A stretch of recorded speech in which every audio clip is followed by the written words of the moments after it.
Hello everyone, good night to all. Green एजुटेक online institute में आपका स्वागत है डियर स्टूडेंट्स। बगैर टाइम गवाए आज हम अपना नया टॉपिक स्टार्ट करते हैं। डियर स्टूडेंट्स, बहुत ही इंटरेस्टिंग के साथ इसको समझना है, बहुत ही, और आपको बिल्कुल कंसंट्रेट होकर इस वीडियो को देखना है ताकि ये टॉपिक आपको कंप्लीट समझ में आ सके। डियर स्टूडेंट्स, हमें उम्मीद है कि हमने जितनी भी videos principle of inheritance and variation इस चैप्टर की जितनी भी वीडियोस हमने डाली हैं, जितने भी हमने लेक्चर डाले हैं, हमें उम्मीद है कि आपने सारी वीडियोस देख ली होंगी। क्योंकि डियर स्टूडेंट्स, अब जानते हैं जेनेटिक बायो का सबसे हार्डेस्ट पोर्शन माना जाता है। इसमें आप स्टेप टू स्टेप पढ़ेंगे। अगर आप कहीं से कोई भी स्टेप मिस करेंगे तो डियर स्टूडेंट्स आपको समझ में कम आएगा, आपकी अंडरस्टैंडिंग कम रहेगी। इसलिए डियर स्टूडेंट्स, हमारी हर एक वीडियो को आप देखें। जितनी वीडियोस हमने principle of inheritance and variations की डाल दी, सारी वीडियोस को आप देखें, बार बार देखें ताकि अंडरस्टैंडिंग अच्छी हो। तो डियर स्टूडेंट्स, बगैर टाइम गवाए हम अपने नेक्स्ट टॉपिक की ओर चलते हैं। आज का टॉपिक है incomplete dominance post Mendelian. Dear students, एक बार रिवाइज कर देते हैं। हमने सबसे पहले मेंडल के एक्सपेरिमेंट पढ़े। मेंडल के एक्सपेरिमेंट के आधार पर मेंडल ने अपने लॉज दिए, वो हमने पढ़े। उसके बाद में हम लॉस के बाद में एक नया रिजल्ट जो मेंडल के एक्सपेरिमेंट से अलग है, जो बाद के जो साइंटिस्ट आए हैं उन्होंने जब रिसर्च किया तो उन्होंने पाया था कुछ केस में मेंडल का एक्सपेरिमेंट सही नहीं है। मेंडल के एक्सपेरिमेंट कुछ प्लांट्स के केस में फेल हो जाते हैं, तो उसको पोस्ट मेंडलियन नाम दिया गया। बाद के वैज्ञानिकों ने जब रिसर्च करके देखा कि बहुत सारे प्लांट्स के मामले में ये लॉ ऑफ डोमिनेंस पूरी तरीके से सही नहीं है, तो डियर स्टूडेंट्स इसी लॉ को कहते हैं इनकम्प्लीट डोमिनेंस। आइए इसमें क्या कहा है वैज्ञानिकों ने, क्या समझाया है, आइए हम देखते हैं। वैज्ञानिकों का ऐसा मानना है कि कुछ प्लांट्स के केस में, जैसे मिराबिलिस जलापान एंटीराइनम मैफस, इसके केस में क्या होता है, जब दो प्लांट्स मान ले, चाहे हम रेड वैरायटी ले ले चाहे व्हाइट फ्लावर की वैरायटी, दो वैरायटी लेंगे हम, एक इनमें से किसी भी की ऐसी वैरायटी लेंगे जिसके रेड फ्लावर आते हैं, दूसरी वैरायटी ऐसी लेंगे जिसके व्हाइट फ्लावर आते हैं। जब वैज्ञानिकों ने इस पर रिसर्च करके पाया, तो जैसा डियर स्टूडेंट्स आप जानते हैं, जैसा आपने पहले लॉ ऑफ डोमिनेंस में पढ़ा है, 50% कैरेक्टर इधर से आएंगे, 50% कैरेक्टर इधर से आएंगे। आने के बाद में उनके बीच में हाइब्रिडाइजेशन होगा। हाइब्रिडाइजेशन होने के बाद में आप जानते हैं डियर स्टूडेंट्स, 50% कैरेक्टर इधर से, 50% कैरेक्टर इधर से गैमेट्स की फॉर्म में आएंगे। तो इस तरीके से यहाँ कैपिटल आर स्मॉल आर, ये एक वैरायटी प्रोड्यूस होगी। और dear students, law of dominance के अकॉर्डिंग हमने बताया था कि एक वैरायटी दूसरी वैरायटी के ऊपर डोमिनेंट होती है। दोनों के गुण मिक्स होते हैं, लेकिन डोमिनेंट जो वैरायटी होती है उसका असर शो होता है। जो रिसेसिव है वो अपना अफेक्ट शो नहीं करता, इसलिए वो अपना असर नहीं दिखाता। लेकिन यहाँ इनके केस में, मिराबिलिस एंड जलापा के केस में ऐसा नहीं है। यहाँ इस लॉ ऑफ डोमिनेंस के अकॉर्डिंग तो ये प्लांट आना चाहिए रेड फ्लावर वाला, क्योंकि रेड डोमिनेटेड होता व्हाइट पे, ये आना चाहिए। बहुत से प्लांट्स केस में ऐसा होता है, लेकिन इन प्लांट्स के केस में ये सक्सेस नहीं है। इनमें क्या आएगा, इनमें डियर स्टूडेंट्स बीच का रिजल्ट आया। इसमें रिजल्ट क्या आया, पिंक फ्लावर आया, पिंक फ्लावर, यानी यहाँ इंटरमीडिएट रिजल्ट आया। यहाँ रिजल्ट यह है कि रेड फ्लावर का व्हाइट फ्लावर के प्लांट्स, यानी मिराबिलिस जलापा या एंटीराइनोमेफस, इनके प्लांट्स में बहुत सारी वेराइटी हैं डियर स्टूडेंट। रेड वेराइटी अलग है, व्हाइट अलग है। इन्हीं के अंदर जब इन वेराइटियों का क्रॉस कराएंगे तो जो फ्लावर आएंगे वो पिंक फ्लावर आएंगे, सारे फ्लावर पिंक आएंगे। तो इसका मतलब क्या हुआ कि जो डोमिनेंस लॉ है मेंडल का, वो पूरी तरीके से कंप्लीटली सही नहीं है, वो इनकम्प्लीट डोमिनेंस है। यानी 50% डोमिनेंस इसका और 50% इसका, तब एक इंटरमीडिएट रिजल्ट आता है डियर स्टूडेंट्स। तो इस तरीके से पोस्ट मेंडलियन ये कहता है कि जब क्रॉस कराते हैं रेड और वाइट फ्लावर भी, इसमें पिंक फ्लावर आएगा। जब दोबारा से इनकी सेल्फिंग कराएंगे तो रेड, पिंक और वाइट फ्लावर प्रोड्यूस होंगे। देखिए डियर स्टूडेंट्स, हम देखते हैं अभी, जैसे ये कैपिटल आर स्मॉल आर है, same capital R small R है, इनके बीच में हम सेल्फिंग कराएंगे डियर स्टूडेंट्स। तो जब सेल्फिंग कराएंगे तो इसको लिखेंगे, ये तो F1 का रिजल्ट आया है, तो ये तो डियर स्टूडेंट्स F1 का रिजल्ट है, ठीक है। अब हम इसकी सेल्फिंग कराएंगे, सेल्फिंग ऑफ F1। तो डियर स्टूडेंट इस तरीके से जब हम इनकी सेल्फिंग कराएंगे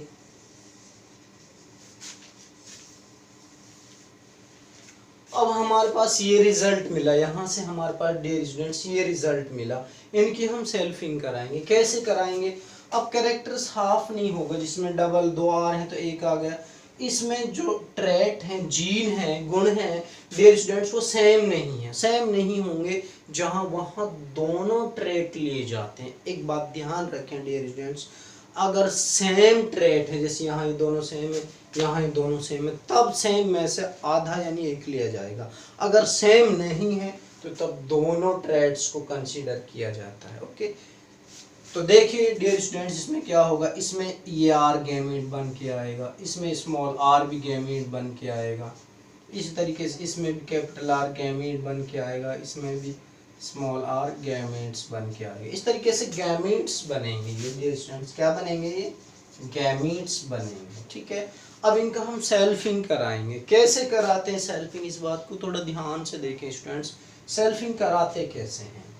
देखिए, पहले हम ये आर लेंगे, फिर ये लेंगे, ठीक है। पहले इस आर का इसके साथ भी क्रॉस कराएंगे, इसके साथ भी, फिर ये बचेगा, फिर इसका इसके साथ क्रॉस कराएंगे, फिर इसके साथ। इस तरीके से हमारे 4 रिजल्ट्स आने हैं। ध्यान से देखिए, पहले हम क्या कराएंगे, पहला रिजल्ट देखेंगे, क्या कराएंगे डियर स्टूडेंट्स, इस आर का क्रॉस करा देंगे। इस आर से तो ये कैपिटल आर आ गया, इसका क्रॉस, इसका पहले वाले से इससे करा देंगे, तो क्या आएगा, ये कैपिटल आर, ये भी कैपिटल, दोनों कैपिटल आर आ गए डियर स्टूडेंट्स। तो इसके साथ होगा इसका क्रॉस, फिर इसका अगले के साथ कराएंगे, अगला जो जीन है, ट्रेट है, उसके साथ अगले फैक्टर के साथ हम क्रॉस कराएंगे। तो इस आर का अब इसके साथ कराएंगे, तो ये कैपिटल आर हो गया और ये स्मॉल आर हो गया। तो डियर स्टूडेंट्स ये रिजल्ट आ गया, तो ये कंप्लीट हो गया। इसके साथ इन दोनों की हाइब्रिडाइजेशन हो गई। इसके बाद में हम इसका सेम दोनों के साथ हाइब्रिडाइजेशन करेंगे। देखिए कैसे करेंगे,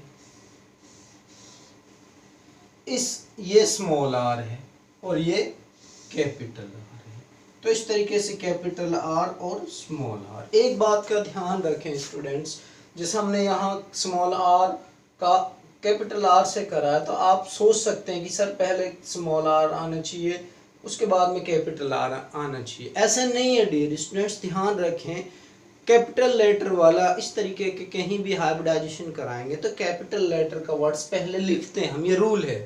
तो इसलिए कैपिटल आर को पहले लिखेंगे, स्मॉल आर को पीछे लिखेंगे। तो इस तरीके से स्मॉल आर का पहले वाले के साथ हाइब्रिडाइजेशन हो गया। अब इसका आखिरी वाले ये जो बचा इसके साथ कराएंगे, इस आर का इस आर के साथ, तो ये भी स्मॉल आर और ये भी स्मॉल आर। तो ये डियर स्टूडेंट्स रिजल्ट आए। अब हम देखेंगे हमारे पास रिजल्ट क्या है। Capital R, double capital R है तो रेड फ्लावर है, तो ये डबल कैपिटल आर है तो ये रेड फ्लावर आएगा डियर स्टूडेंट्स, ये रेड फ्लावर आ गया। ये डबल स्मॉल आर है तो डबल स्मॉल आर है तो व्हाइट फ्लावर आया, व्हाइट फ्लावर। इसके बाद में ये capital R small R, capital R small R है, तो ये इंटरमीडिएट रिजल्ट क्या है, इंटरमीडिएट। तो पिंक फ्लावर आएगा इनका, ये दोनों जो फ्लावर आएंगे ये पिंक आएंगे, पिंक फ्लावर। तो डियर स्टूडेंट इस तरीके से 4 रिजल्ट हमारे पास सामने आ गए हैं। अगर हम फिनोटाइप देखें तो इसका फिनोटाइप फिनोटाइप में हम क्या देखेंगे, बाहरी दिखावा देखेंगे कि प्लांट्स के, ये रेड कलर का एक प्लांट है तो एक रेशियो, पिंक कलर के दो प्लांट्स है, एक ये तो 2 रेशियो, और व्हाइट कलर का एक है तो 1 रेशियो। डियर स्टूडेंट्स, ये फिनोटाइप है प्लांट्स का। अगर हम बाहर दिखा हुआ देखें तो रेड कलर का एक है, पिंक कलर के 2 हैं और व्हाइट कलर का एक है। डियर स्टूडेंट्स, ये बाहर दिखा फिनोटाइप आएगा। अगर हम जीनोटाइप की बात करें तो जीनों को भी मिला लेते हैं, अलग अलग जीन। तो अलग अलग जीन क्या है, तो कैपिटल आर इसमें एक ही जीन है, इसमें नहीं है तो एक जीन ये हो गया।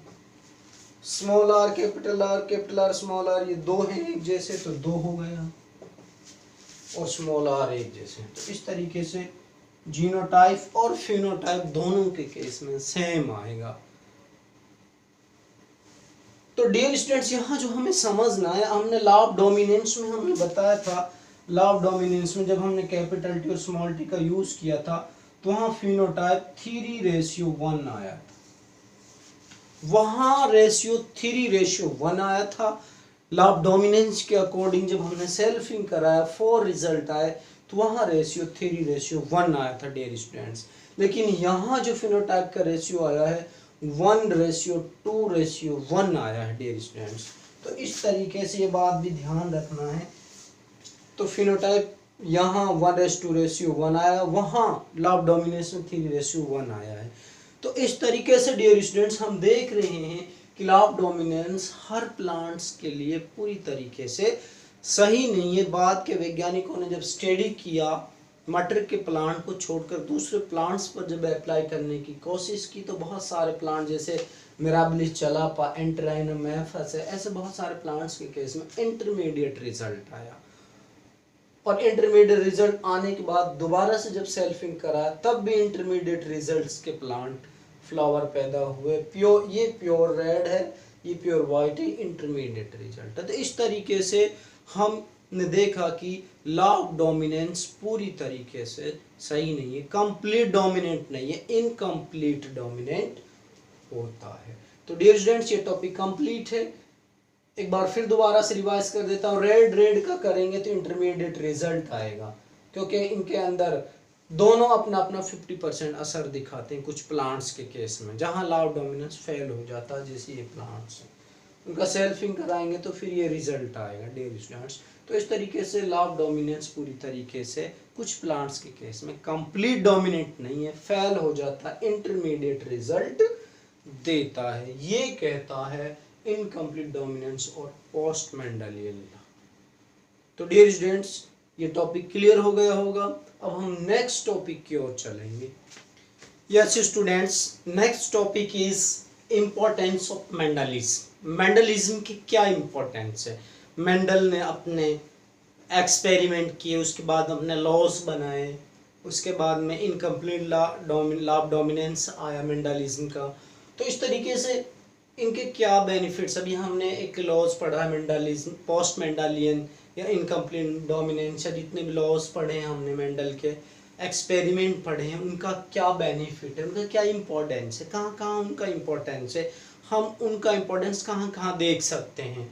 तो dear students, one by one हम आपको बताएंगे। फर्स्ट हम अंडरस्टैंड करेंगे, हम आपको बेसिक जो इम्पोर्टेंस है वो बताएंगे।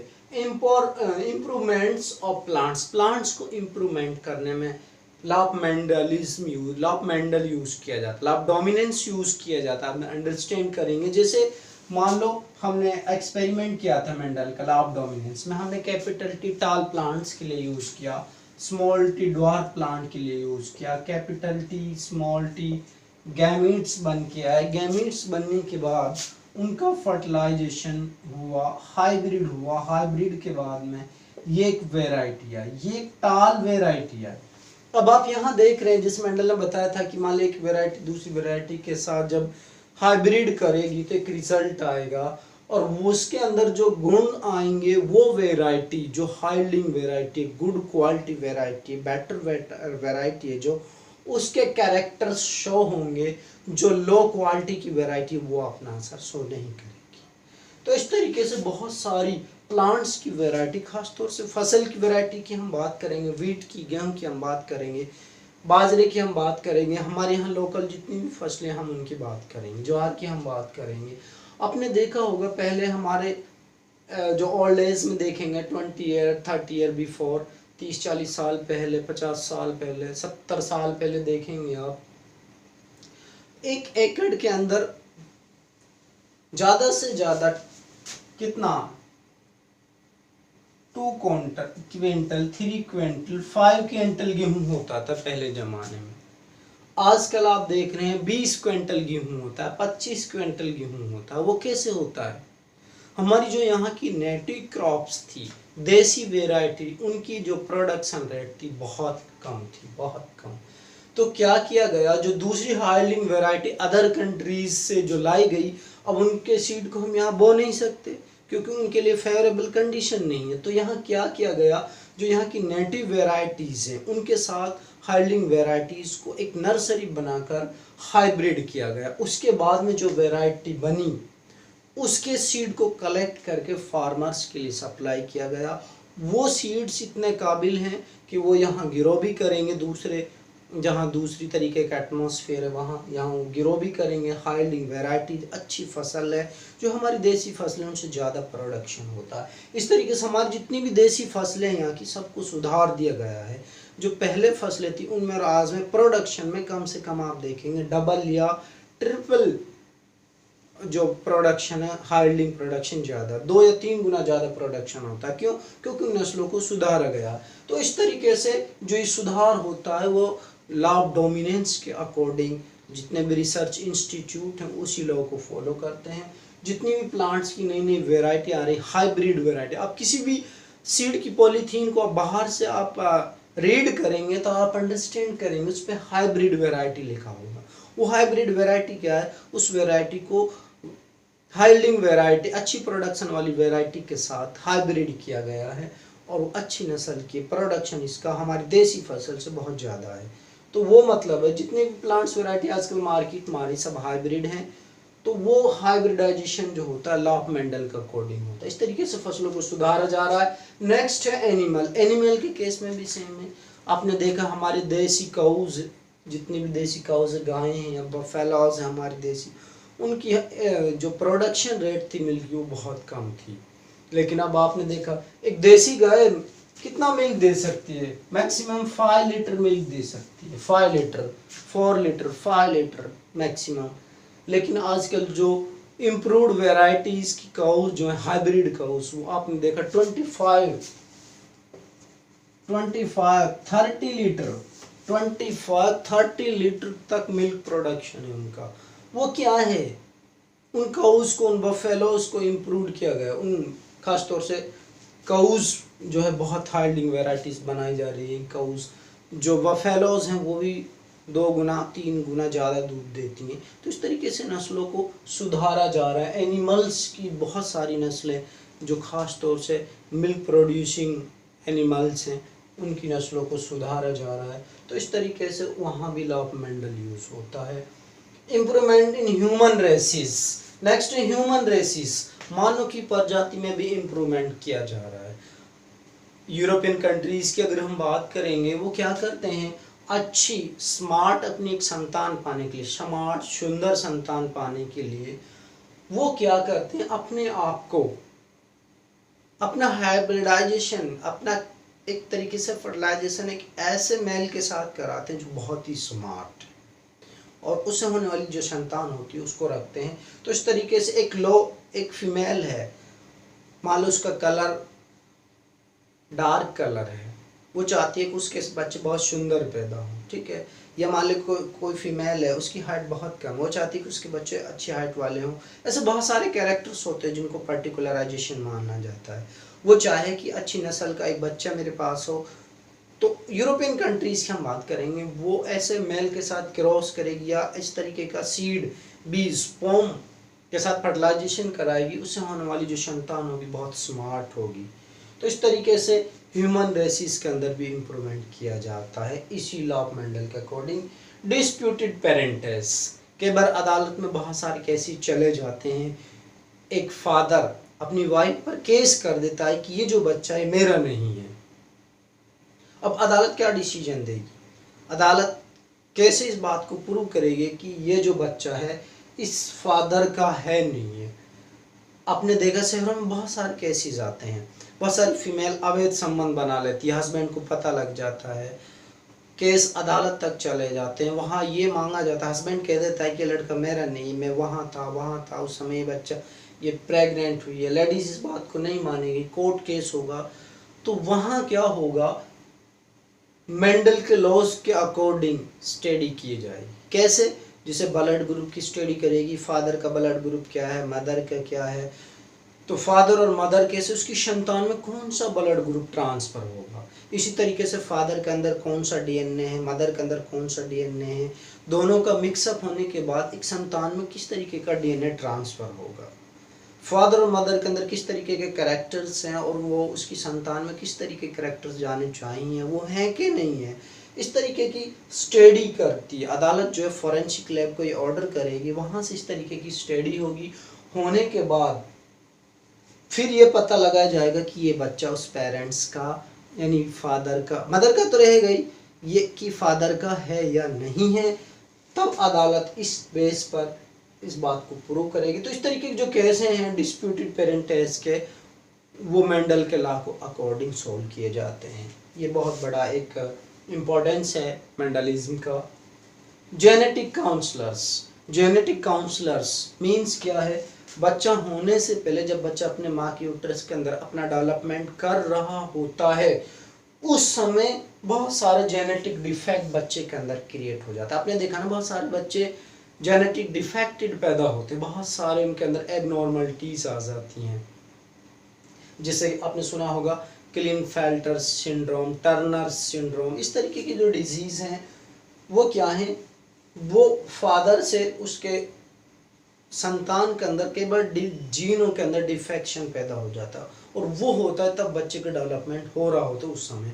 तो जेनेटिक काउंसलर क्या करते हैं, अपनी इस मेंडलिज्म के लॉ के अकॉर्डिंग स्टडी करते हैं बच्चे को। जब वो बच्चा उसकी माँ के यूट्रस के अंदर सैंपलिंग करने के बाद स्टडी करते हैं कि बच्चे के अंदर जेनेटिक डिफेक्ट क्रिएट तो नहीं हो रहा है।